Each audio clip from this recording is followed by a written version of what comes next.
किस प्रकार से हमास से निकलकर आतंकियों ने हमला किया इजराइल के अंदर। गाजा पट्टी से आए, बॉर्डर तोड़े, बॉर्डर तोड़ करके अंदर घुसे, पैराग्लाइडर से उड़कर आए, पानी से निकलकर आए, सुरंगों में से घुसकर आए। जिस भी तरीके से वो लोग अंदर आए, गाजा पट्टी से वो इजराइल में भीड़ भड़क्के की तरह एंट्री कर गए। ऐसी स्थिति में जब वो इजराइल में घुस गए हैं तो इजराइल का न्यूज़पेपर लिखता है, जो इजराइल की डिफेंस फोर्सेस हैं उनका कहना है कि Gaza border finally sealed, bodies of 1500 terrorist found inside Israel. मतलब समझिएगा कितनी बड़ी संख्या में हमास के आतंकी बॉर्डर को तोड़कर इजराइल में घुसे थे और उसके बारे में फोर्सेस कह रही हैं कि 1500 की बॉडी यानी डेड बॉडी इजराइल में पाई गई है। मतलब उन्हें मार दिया गया है और बॉर्डर सील कर दिया गया है। अर्थात जिस बॉर्डर को तोड़कर वो अंदर घुसे थे उस पर पुनः इजराइल ने अपनी तरफ से कब्जा स्थापित करते हुए बॉर्डर को पूरी तरह चाक चौबंद बंद कर दिया है, यानी उसकी तरफ से एंट्री बंद हो गई है। इसी बीच में नेतन्याहू का कॉल आता है, यानी कि प्रधानमंत्री के पास, लेकिन उससे पहले मीडिया में उनकी तरफ से पंक्तियां आती हैं और वो क्या हैं? शुरू उनने किया था, खत्म हम करेंगे। और जब इस प्रकार की वार्निंग आती है और उनके द्वारा दिखाया जाता है दुनिया को, तस्वीरें दिखा दिखा करके कि देखिए हम बड़ी आसानी से और सभ्यता से जी रहे थे, हमास के आतंकी हम पर आए, अब उसका परिणाम कैसा होगा? बकायदा बेंजामिन नेतन्याहू के द्वारा आज शाम 4:30 बजे अपने ट्विटर हैंडल पर ट्वीट करके गाजा पट्टी में हुए हमलों की तस्वीरें दुनिया भर में जारी की गई कि देखिए अब हमारी एयर फोर्सेस जाकर के इनके रिहायशी इलाकों में भी अटैक कर रही हैं, क्योंकि इन्होंने हमारे बच्चों के साथ, महिलाओं के साथ, बुजुर्गों के साथ, देखिए यह माना गया है कि जब भी कोई दो दुश्मन आपस में एक दूसरे के खिलाफ होते हैं तो इन तीनों को, क्योंकि ये सभी वल्नरेबल हैं, इनको छोड़ करके काम किया जाता है। यानी पुरुषों के साथ और सेना के साथ असल में लड़ाई लड़ी जाती है। इवन सबसे पहली लड़ाई सैनिकों के साथ लड़ी जाती है। लेकिन चूंकि यह कायराना हरकत है, इस हरकत में महिलाओं को, बच्चों को ढाल बनाया गया है और ढाल बना करके उनका उपयोग मानव शील्ड बनाने में किया गया है और तो और उनके साथ बार्गेनिंग करने में किया गया है कि यदि आपको अपने लोग चाहिए तो हमारे इतने लोग छोड़िए। अच्छा, ऐतिहासिक रूप से एक बात इनसे गलती हुई है इजराइल से पहले भी कि इन्होंने अपने इजराइलियों की एवज में कुछ फिलिस्तीनियों को जेल से छोड़ा था। अब ये लोग 150 से अधिक लोगों को अपने पास लेकर बैठे हैं जो कि इजरायली हैं। ऐसी स्थिति में ये इनकी बार्गेनिंग कैपेसिटी इंक्रीज हो सकती है। नेतन्याहू ने कहा है तुम जो करना चाहते थे वो तुम अब कर चुके हो, अब बारी हमारी है और हम अब कितने लोगों को कहां कहां मारेंगे वो अब तस्वीरें जारी करके बेंजामिन नेतन्याहू गाजा पट्टी पर होते हुए हमलों की फोटो जारी कर रहे हैं। जंग थोपने पर कह रहे हैं कि खात्मा करने का प्लान हमारा है। अब तक 1665 लोगों की इस युद्ध के अंदर मौत हो चुकी है। बहुत सारे पत्रकार इस तरीके से भी आजकल इस विषय पर चर्चा कर रहे हैं कि लोग इस जंग का जश्न मना रहे हैं। कई पत्रकारों की समझ थोड़ी ढीली हो जाती है क्योंकि उन्हें लगता है कि उनकी आइडियोलॉजी या मतलब बातें चल नहीं पा रही हैं। वास्तविकता में लोग जंग का जश्न नहीं मना रहे हैं, आतंक के मुंहतोड़ जवाब का जश्न मना रहे हैं। जिस प्रकार से महिलाओं और बच्चों के साथ दुर्व्यवहार किया गया उसके खिलाफ जो रिटेलिएशन हुआ है वो हर मानव के मन में है कि ऐसे दानवों को मुंहतोड़ जवाब दिया जाए। जिन्हें जंग में जश्न नजर आता है, भारत जैसे देश तो शांति प्रिय देश ही कहलाते हैं। रशिया यूक्रेन वॉर पर भी हम पीस की, डिप्लोमेसी की और डायलॉग की बात ही करते हैं। लेकिन जब महिलाओं और बच्चों को आप अपनी हवस का, अपने निर्दय गैर मानवीय कृत्यों का अगर आप इस्तेमाल करते हुए पाए जाते हैं तो शायद ही मानवता आपके हित के बारे में विचार करेगी और जो लोगों में युद्ध के नाम पर जश्न है वो आपको जश्न नहीं, वो बदले के रूप में दिखाई देना चाहिए। और फिलहाल यहां पर भी कुछ ऐसा ही देखा गया है। साथियों, 1665 लोग मौत के घाट उतारे जा चुके हैं। इजराइल में 900 लोग मारे गए हैं, 2300 लोग घायल हुए हैं। वहीं गाजा पट्टी में 140 बच्चे, 120 महिलाओं समेत 765 फिलिस्तीनी मारे गए हैं। देखिए, जब युद्ध होता है या बम गिरता है तो वो देखकर या सेलेक्ट करके नहीं करता है, लेकिन हमास के आतंकियों ने सेलेक्ट करके बच्चों को और महिलाओं को उठाया और उन्हें पब्लिकली लोगों के सामने इस प्रकार से घुमाया जिसकी वजह से लोगों को यह दिखाई दे कि बच्चों में जो डर है, महिलाओं में जो डर है वो इजराइल की कमजोरी है। उन्हें रोता हुआ, चीखता हुआ, उनके साथ दुर्व्यवहार करते हुए फोटो और तस्वीरें डालना इजरायलियों के कॉन्फिडेंस को तोड़ने के लिए किया गया प्रयास है।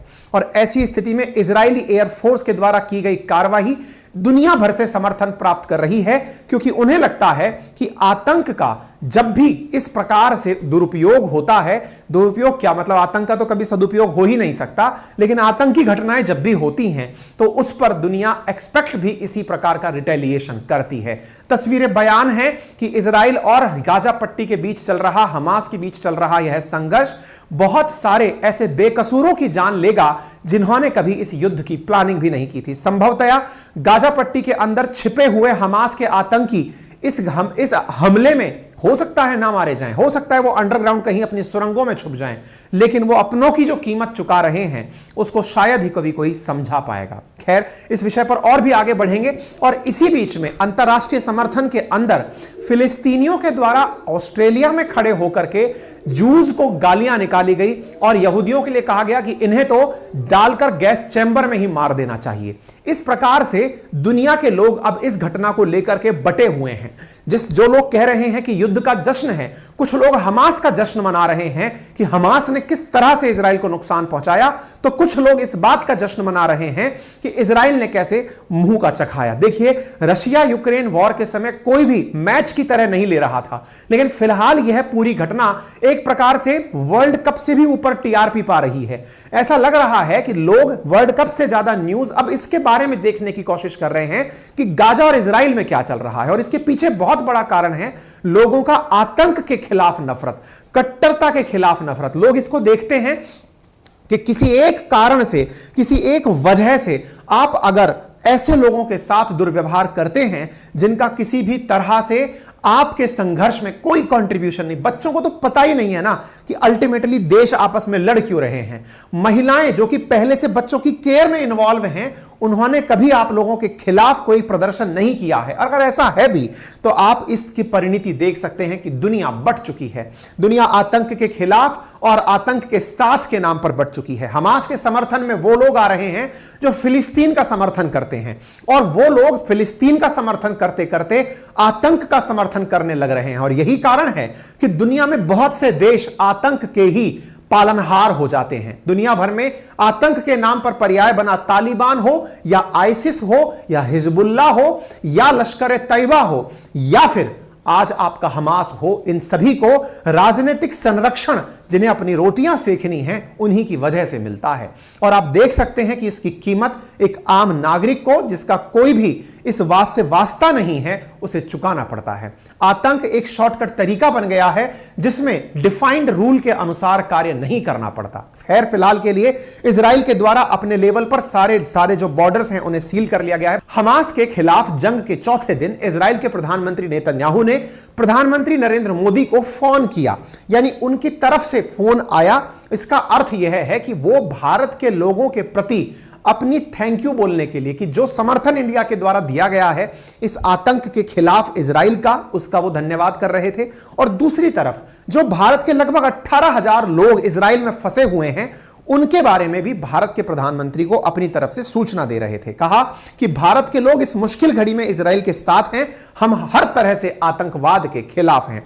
इसी के चलते प्रधानमंत्री के द्वारा ट्वीट करके सूचना दी गई कि आई thank prime minister Netanyahu for his phone call and providing update on ongoing situation. People of India stand firmly with Israel in this difficult hour. India strongly and unequivocally condemn terrorism in all its form and manifestation. इसी के कारण से भारत का यह line बहुत जगह पसंद किया गया। इजराइल की फॉरेन मिनिस्ट्री ने धन्यवाद दिया, इजराइल के जो भारत के अंदर नायर गिलोन है एम्बेसडर, उन्होंने धन्यवाद दिया, और सब लोगों ने इस बात को बहुत अच्छे से रखा कि भारत ने बिना किसी तरह गुरेज के सीधा सीधा इजराइल को अपना समर्थन सरकारी तौर पर दे दिया है। मेरे प्यारे साथियों, भारत की तरफ से मिनिस्ट्री ऑफ एक्सटर्नल अफेयर ने भी बताया कि प्रधानमंत्री की बात बेंजामिन नेतन्याहू के साथ हुई थी। इजरायली सेना ने घोषणा करके बताया कि उसने गाजा बॉर्डर पर कब्जा कर पूरी तरह उसे सील कर दिया है। रात भर में गाजा में 200 जगहों पर स्ट्राइक की गई। वहीं अब तक हमास के 1500 लड़ाके मारे जा चुके हैं। इजराइल में 123 सैनिकों की मौत हुई है। इसी बीच में दुर्घटनापूर्ण बात यह है कि थाईलैंड के जो 18 नागरिक वहां फंसे थे, जिन्हें हमास ने अपना बंदी बना लिया था, उनकी मौत हो गई है। कई और लोग लापता हैं। साथियों, ये जो कोलेटरल डैमेजेस हो रहे हैं, जो अंतरराष्ट्रीय स्तर पर जो आप लोगों को परेशान देख रहे हैं, असल में बहुत सारे विदेशियों का जो अपहरण हुआ है उससे लोगों में बड़ी व्याकुल है। लोग बड़े व्याकुलता के साथ इस चीज को देख रहे हैं, ठीक है ना। तो आप यहां पर देख सकते हैं, we are completing siege on Gaza, यानी गाजा को पूरी तरह अब एक तरह से सीज कर दिया गया है। ये पकड़िए बॉर्डर, यहां पर ना पानी जाएगा, ना लाइट जाएगी, ना खाना जाएगा, किसी प्रकार का कट। इंटरेस्टिंगली अगर आप गाजा का मैप देखेंगे तो आपको यह दिखाई पड़ेगा कि गाजा जो है ना, वो अगर इजराइल के मैप को देखोगे तो यहां पर कॉर्नर पर इस तरह से है, यहां पर समुद्री मार्ग है और साथ में यहां पर इजिप्ट जुड़ा हुआ है, मिस्र जुड़ा हुआ है। मिस्र के द्वारा गाजा को ट्रक भर भर के सामान भेजा जाता था। गाजा के पास में जो सामान आता था असल में वो इजिप्ट के रास्ते आता था। इजराइल ने उठा करके इजिप्ट को भी धमका दिया है, कह दिया है कि अगर आपने यहां से इनको किसी भी प्रकार की मदद भेजी तो बुरा हमसे बुरा कोई नहीं होगा, हम तुम्हारे ट्रकों को निशाना बना देंगे, पहले ही कह रहे हैं। इजिप्ट वो है जो पहले ही इजराइल से हार कर बैठा हुआ है। वो पहले ही जानता है कि ये हमारे बड़े हिस्से पर, विशेष रूप से सिनाई पेनिनसुला पर इजराइल ने पहले ही कब्जा कर लिया था 6 दिवसीय लड़ाई के अंदर। ऐसी स्थिति में इजिप्ट ने साफ साफ कहा है कि हम किसी भी प्रकार से गाजा को सहायता नहीं भेज रहे हैं। हां, मानवीय सहायता के नाम पर दुनिया भर के लोग आने वाले कुछ ही दिनों में यूएन की तरफ से भी स्टेटमेंट आने लगेंगे कि गाजा में उन लोगों का क्या हुआ जिनका कसूर नहीं था, उन्हें खाना भेजा जाना चाहिए, उन्हें पीने का पानी भेजा जाना चाहिए, वस्त्र भेजे जाने चाहिए, वगैरह वगैरह। थोड़े दिन में मानवीय मिशन शुरू हो जाएंगे, रेड क्रॉस के मिशन शुरू हो जाएंगे, यूएन के मिशन शुरू हो जाएंगे, और वो संभवतः या तो समुद्री मार्ग पकड़ेंगे या फिर इजिप्ट वाला मार्ग पकड़ेंगे, ठीक है ना। लेकिन उससे पहले इजराइल बहुत ही आक्रामक रवैये से काम कर रहा है, एक ही लाइन के साथ कि हम पर जंग थोपी गई है और हम इसे खत्म कर करके ही जवाब लेंगे। आप इधर देख सकते हैं, ये सिनाई पेनिनसुला इजिप्ट का हिस्सा है, मिस्र का हिस्सा है।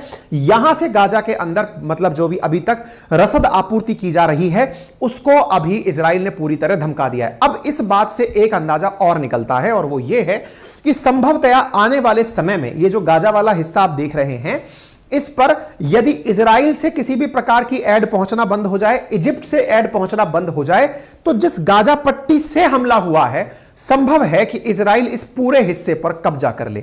और यह कोई बहुत बड़ी बात नहीं है दोस्तों। इजराइल ने पहले इस पूरे इलाके पर कब्जा किया हुआ था। यह जो पूरा पूरा एरिया है, ये इधर की तरफ जॉर्डन वाला एरिया, इधर की तरफ सीरिया वाला एरिया, बहुत बड़े एरिया पर इजराइल ने कब्जा किया था। तब जाकर के अरब देश माने थे और कहे थे कि भैया हम तुम्हें देश के रूप में स्वीकार करते हैं, तुम अपने जिस हिस्से में सिमट सकते हो सिमट जाओ, इजराइल बनकर रह जाओ। फिलिस्तीन का साथ ऐसे ही देने नहीं आए थे ये लोग, बढ़िया तरीके से साथ देने आए थे, लेकिन इजराइल इन सबका हिस्सा कब्जा करके बैठ गया था। बाद में जब उसके मैप को इन्होंने स्वीकार किया, इन पड़ोसी मुल्कों ने कहा हम तुम्हें स्वीकार करते हैं एज ए कंट्री, तब जाकर के ही इजराइल ने इनकी जमीनों को वापस दिया था, ठीक है ना। ये लोग पुरानी चीजें भूले नहीं अभी तक, ठीक है। ऐसी स्थिति में इजराइल इन दोनों को भी धमका करके बहुत तरीके से साथ लेकर चल रहा है, ठीक है साहब।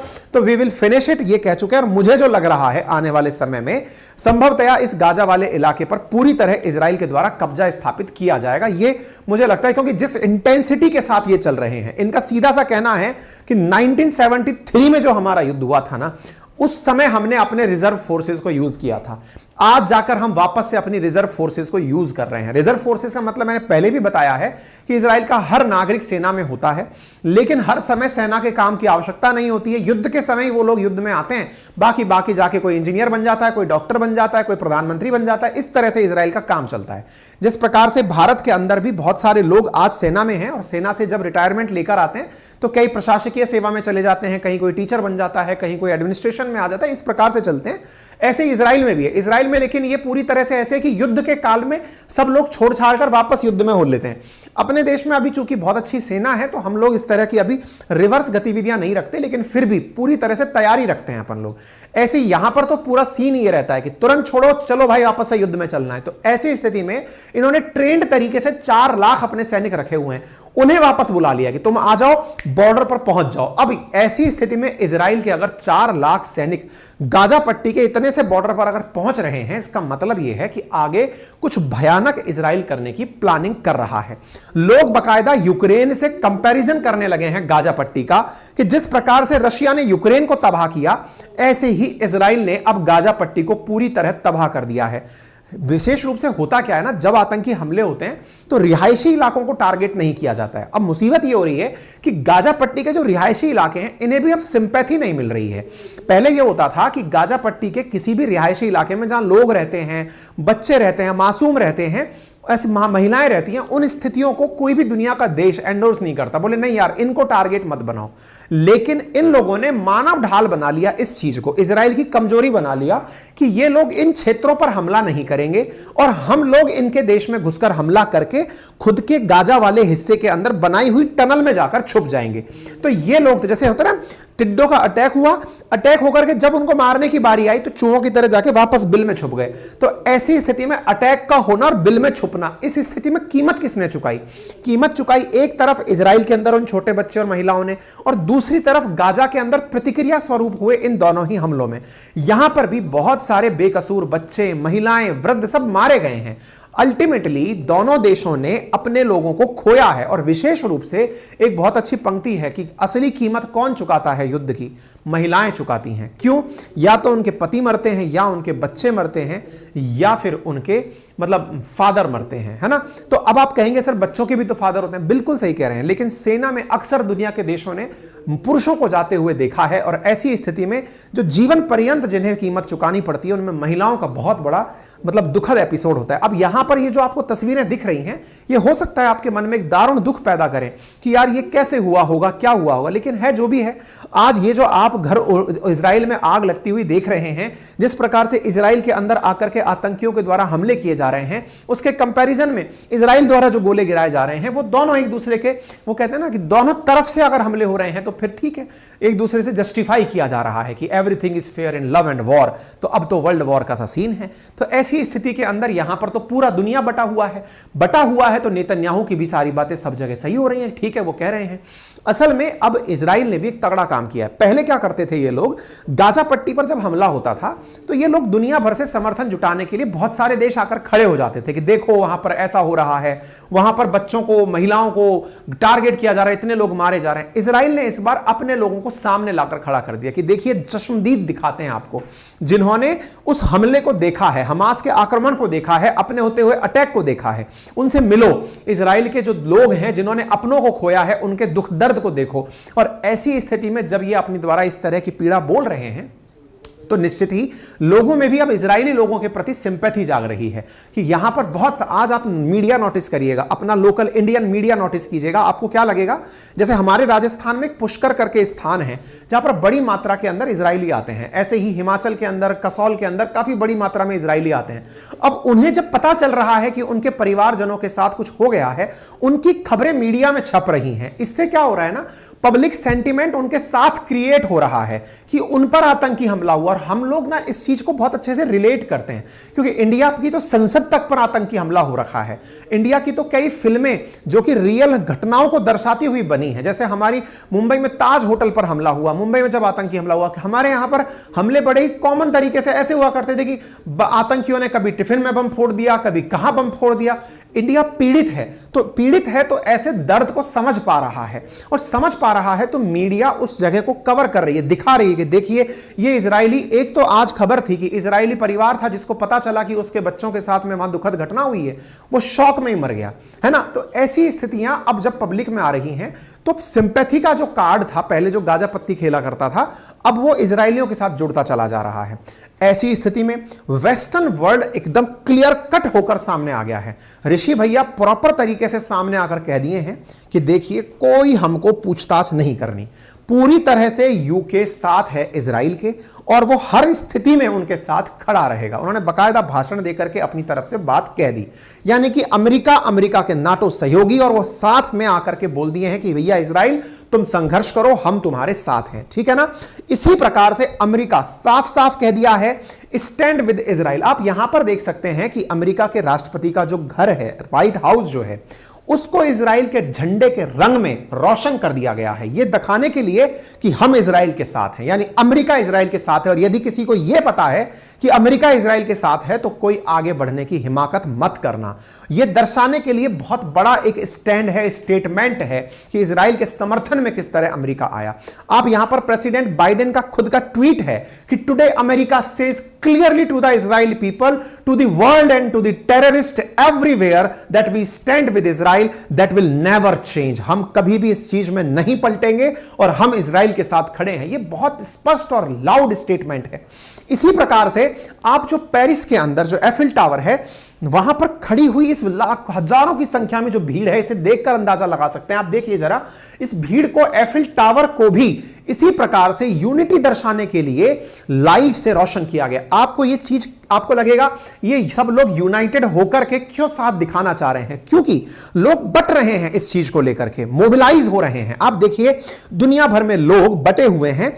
टर्की के लोग खड़े होकर के हमास के समर्थन में नारे लगा रहे हैं, वहीं दूसरी तरफ ऑस्ट्रेलिया के अंदर जो फिलिस्तीनी रह रहे हैं वो समर्थन दे रहे हैं कि जो हुआ अच्छा हुआ, जूस को मारा जाए। देखिए सबके पीछे की अपनी अपनी कहानियां हैं। कुछ लोग कहेंगे कि इजरायलियों ने फिलिस्तीनियों की जगह पर कब्जा किया था, इस कारण से इजरायलियों को अगर हटाया जाए तो बहुत अच्छा है, मारा जाए तो बहुत अच्छा है। लेकिन वहीं इजरायलियों का कहना है कि हम फिलिस्तीन के होने से पहले भी, जब यरूशलेम था, जब क्रूसेड्स हुआ करते थे, तो ये पूरा एरिया हमारा हुआ करता था। देखिए ये धार्मिक युद्ध रहे हैं हमेशा से। आज भी जो लड़ाई चल रही है ये धार्मिक कट्टरता की ही लड़ाई है, क्योंकि यरूशलेम को लेकर के पहले बहुत सारे क्रिश्चियंस ने लड़ाइयां लड़ी हैं। क्रूसेड्स के नाम से बड़ी मात्रा में अंदर 13वीं 14वीं शताब्दी के अंदर बड़ी मात्रा में यूरोपियंस जहाज में भर भर के यहां आते थे, जिन्हें यहां पर ऑटोमन एम्पायर से संघर्ष करना पड़ता था, मुस्लिम आक्रांताओं से संघर्ष करना पड़ता था। बड़ी संख्या में संघर्ष होकर के बड़ी संख्या में लोग मारे जाते थे। यह संघर्ष आज का नहीं है। आज आपको जो दिख रहा है यह तो अपन को पैदा हुए थोड़े दिन बाद सोशल मीडिया के कारण पता चल गया है। इसका इतिहास 700-800 साल पुराना है। ये लोग लड़ रहे हैं इस जगह के लिए, यरूशलेम के लिए। और अब ना वेस्ट, किसी दिन अगर आप चाहेंगे तो मैं इस यरूशलेम की कहानी को आपको सुनाऊंगा कि अल्टीमेटली क्या कारण है जिसके चलते वेस्टर्न वर्ल्ड हमेशा से इजराइल के साथ खड़ा होता है। कोशिश करेंगे कि हम कल ही इस सेशन को लेकर आए, आपके लिए डिटेल सेशन लेकर आते हैं कि क्यों पश्चिमी देश खड़े होते हैं इजराइल के साथ, कारण क्या है, और क्यों फिलिस्तीन के साथ। और इसमें हम वो आधार निकाल के लाएंगे आपको बताने के लिए कि इसका जो ऐतिहासिक आधार है वो कहां से है, क्रूसेड्स क्या होते थे, यरूशलेम को लेकर के क्या होता था, मुस्लिमों में और ईसाइयों में लड़ाई क्यों होती थी, क्यों क्रिश्चियन और यहूदी भी एक दूसरे के दुश्मन हो जाते थे, यरूशलेम सबके लिए इतना पवित्र क्यों है। सारी बातों को कल के सेशन में हम आपको दिन में लाने की कोशिश करते हैं। टीम को बोलूंगा, एक्टिवेट करूंगा, चार्ज हो जाएंगे वो लोग, ठीक है। चलिए इस तरह से तो यूएस ने अपनी तरफ से सेना भेज दी है, साफ साफ कह दिया है कि भैया हम अपनी तरफ से इनको प्रॉपर तरीके से सेना भेज रहे हैं। इन्होंने साफ स्पष्ट कर दिया है कि हमारी सेना इजराइल जाएगी और उनकी यथासंभव मदद करेगी। टू द क्लियर पॉइंट, एकदम क्लियर।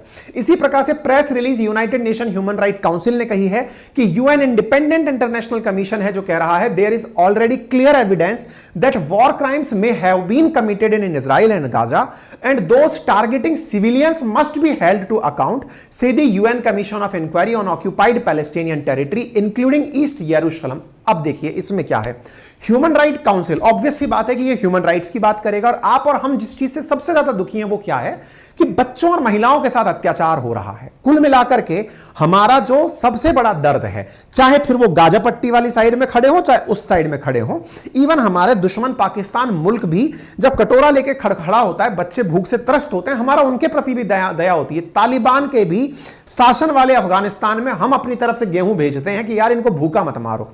तो यूएनएचआरसी तो ये करेगी ही, वो अपने लेवल पर जहां जहां पर भी लोग उसको लगता है कि भाई ये भूख से पीड़ित हैं तो वो उनके समर्थन में आगे आएगी ही, और वो बिल्कुल आना भी चाहिए, ठीक है ना। ऐसी स्थिति में फिलहाल इंडिया में भी, क्योंकि देश में भी कई जगह इस तरह के लोग बटे हुए देखे गए हैं, कुछ लोग फिलिस्तीन के समर्थन में आ रहे हैं, कुछ लोग इजराइल के समर्थन में आ रहे हैं, और ऐसी चीजों को लेकर राजनीति भी होना लाजमी है। ऐसी स्थिति में दिल्ली में जो इजरायली एम्बेसी है उसकी सिक्योरिटी बढ़ा दी गई है, क्योंकि संभव है कि कुछ इस प्रकार से, क्योंकि पहले जब खिलाफत मूवमेंट टर्की में चला था, तो मतलब टर्की के अंदर कमाल पाशा के टाइम पर, तो ऐसी स्थिति में इंडिया में भी बहुत बड़ा मूवमेंट गांधी जी के टाइम पर प्रभावित हुआ था। ऐसी स्थिति में वेस्ट का प्रभाव भारत पर लंबा पड़ता है, इसलिए भारत भी चाक चौबंद तरीके से अपनी सिक्योरिटी टाइट कर रहा है। बहुत सारे लोग इंडिया में भी इस समय फिलिस्तीन की कार्रवाई मान रहे हैं बजाय हमास की कार्रवाई। वो ये मान रहे हैं कि फिलिस्तीन के लड़ाकों ने ऐसा किया है, आतंक नहीं मान रहे हैं लोग। आतंक बोलने से डर रहे हैं कि नहीं नहीं नहीं, ये तो फ्रीडम फाइटर्स हैं। और ऋषि सुनक यही बात बोले हैं कि they are not freedom fighters, they are terrorist. ठीक है ना। अब यहां से दोनों सबकी अपनी अपनी कहानियां हैं, सबके अपने अपने हित हैं। अपन ने साफ साफ कह रखा है कि इंडिया स्टैंड विद इजराइल।